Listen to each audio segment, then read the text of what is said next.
Abdülaziz abinin yanındayız. Abdülaziz abinin şimdi sohbet edeceğiz.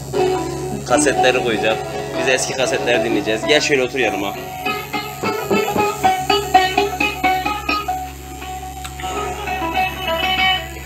Zilif köyündeyiz.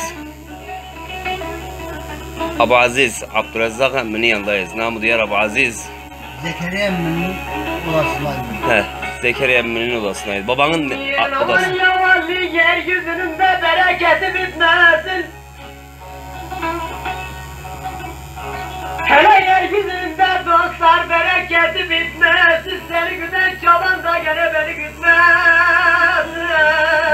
Hey hey hey hey. Ölmesin bu ya, bana öl.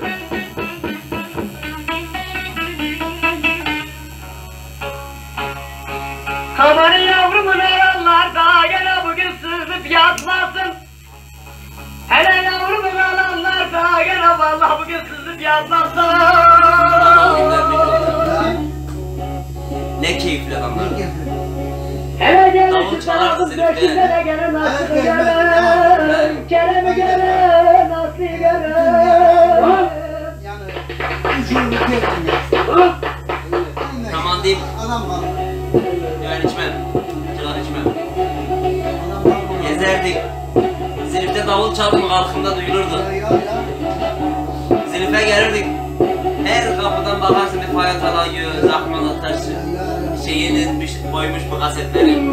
Gel boynuma vazgeç yavrudan. Hele kara kuzuda, kara kuzuda, sarı kuzuda.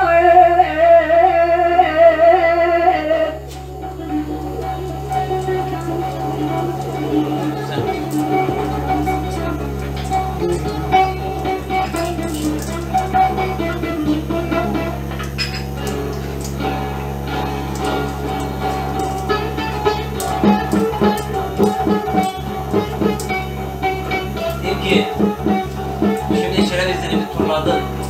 Gezdim şöyle bir zilimin içinde. Ölü suyu, ölü toprağı serpmişler zilimin üstüne. Dedim ki hani o eski zilim. Mantıkanın en şirin köyü.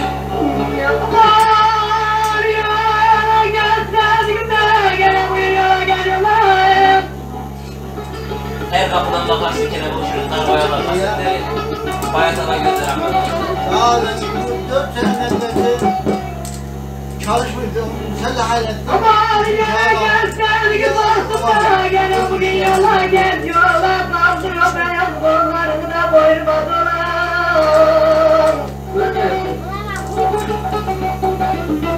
Kardeşlere öldüren dünya. He?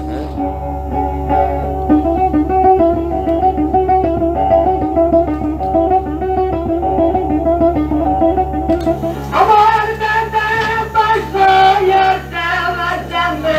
Gene kız kurbanım senin gözün kör olan. Bana nice oldu. Aman yanlarına saçına da gene bugün benden ölene bade. Yelene bade, yelene bade, yelene bade.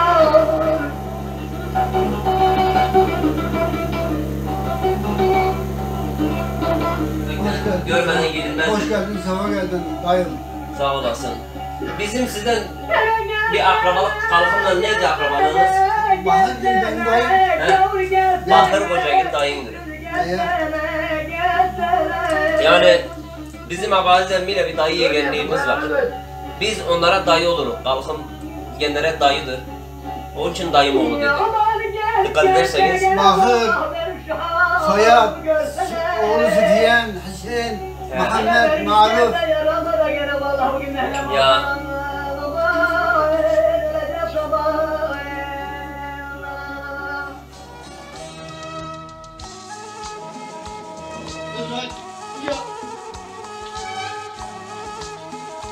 Burası büyük ev değil mi?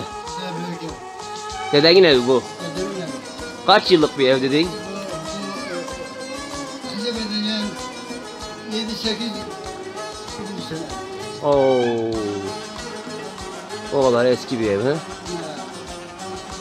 Bazen mi? Aman baban be yolu beymiş. Den alsan yavrum elen elen elen elen elen ah. Karşı durulmaz ah. Kadasının aldığın bir tanem elen elen elen ah. Eyleme beni eyleme beni. Amanın o da yanınızda da yavrum elen elen elen elen elen elen elen ah. Kimsen eğlenmezmiş, gönlünüzde de kalsın yavrum elen elen elen elen. Balık hak beslenmezmiş, kadasının aldığı bir tanem elen elen. Ölsen öldüm aman aman aman, aman aman aman aman aman aman oy oy. Değerli hemşehrilerim, değerli izleyenler, bugün Zilif'teyiz. Zilif'te namı değer Abaziz'in yanındayız. Abaziz Abdurrezzak Hamdi, rahmetli Zekeriya Memdu'nun oğlu Abdurrezzak Hamdi. Bize dayı yegem geldi.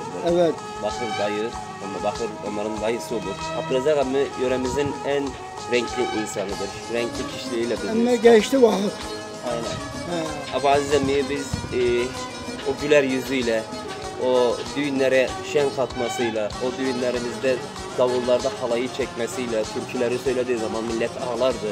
Halay çektiği zaman bir halay bir durgunurdu, şöyle halay düzene bindirdi. Gençler eskiden it yola bindi havası oynardı ama Abaziz emmi geldi mi o halaya bir çeki düzen verirdi, o halay bir düzene binerdi. Herkesin bir yüzü gülerdi. Kendisi renkli bir insandır, güler yüzlü bir insandır. Onun o güler yüzü herkese yansırdı. Kendisi geldiği zaman kendinin olduğu bir ortamda, bir odada veya da bir düğünde herkesin yüzü gülerdi. Bugün ben Zilif'e geldim.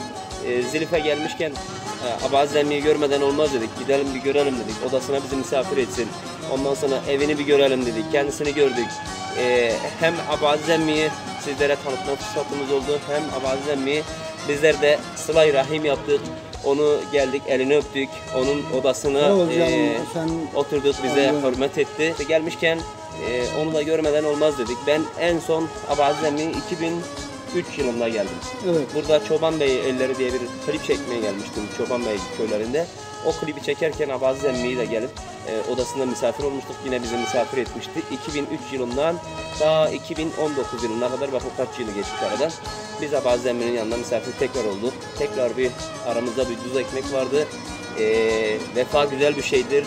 Bizler büyüklerimizi, yöremizin renkli simalarını tanıtmaya devam edeceğiz. Onları görmeye devam edeceğiz. İnşallah başka programlarda diğer başka yöremizin güzel insanlarını sizlere tanıtmaya çalışacağız inşallah.